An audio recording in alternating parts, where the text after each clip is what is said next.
வணக்கம், என் பேர் யாத்வி தனேஷ். இன்னைக்கு நான் பூண்டு பற்றி பேச போகிறேன். பூண்டு ஒரு மூலிகை தாவரமாகும். அது வெங்காயம் போன்ற தாவர குடும்பத்தை சேர்ந்தது. பூண்டு குளிர்காலம் நல்லா வளர நிறைய சூரிய ஒளி வேணும். பூண்டின் அமைப்பு: பூண்டு வெள்ளை மற்றும் ஊதா நிறம் இருக்கும். பூண்டு தொட்டால் திடமான மாதிரி இருக்கும். பூண்டு ஒரு நெடியுடன் கூடிய மணம் இருக்கு. பூண்டுக்கு ஒரு காரமான சுவை இருக்கு. பூண்டின் உண்ணக்கூடிய பகுதி குமிழ். பூண்டின் தனித்தனி பிரிவுகள் பார்க்க. பூண்டு வகைகள்: மலைப்பூண்டு பெரிய பற்கள் கொண்டது. நாட்டுப்பூண்டு சிறிய பற்கள் கொண்டது.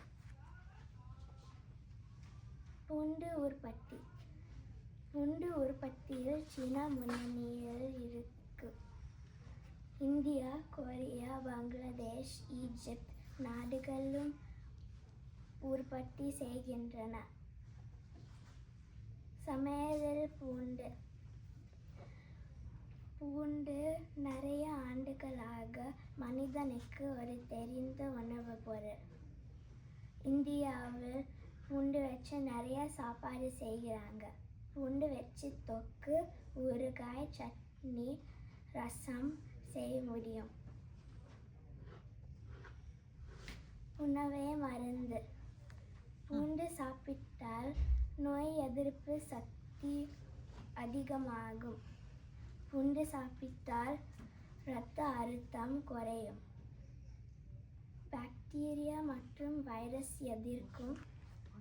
பூண்டு வச்சு பூச்சிக்கொல்லி மருந்து செய்ய முடியும். பூண்டின் பக்க விளைவுகள்: பூண்டு நிறைய சாப்பிட்டால் வாய் துர்நாற்றம், நெஞ்செரிச்சல், செரிமான பிரச்சனை, ஒவ்வாமை வரும். நன்றி, வணக்கம். அழகா சொன்ன. ஏதாவது கேள்வி கேட்குறியா கிளாஸ்க்கு? உன் ஃப்ரெண்ட்ஸு கேள்வி கேளு. பூண்டோட வகைகள் என்னன்னு கேளு. பூண்டோட வகைகள் என்ன சொல்லுங்கடா. யாருக்கு தெரியும்? மலைப்பூண்டு, நாட்டுப்பூண்டு. அருமை. மலைப்பூண்டு, நாட்டுப்பூண்டு ரெண்டுக்கு என்ன வித்தியாசம்?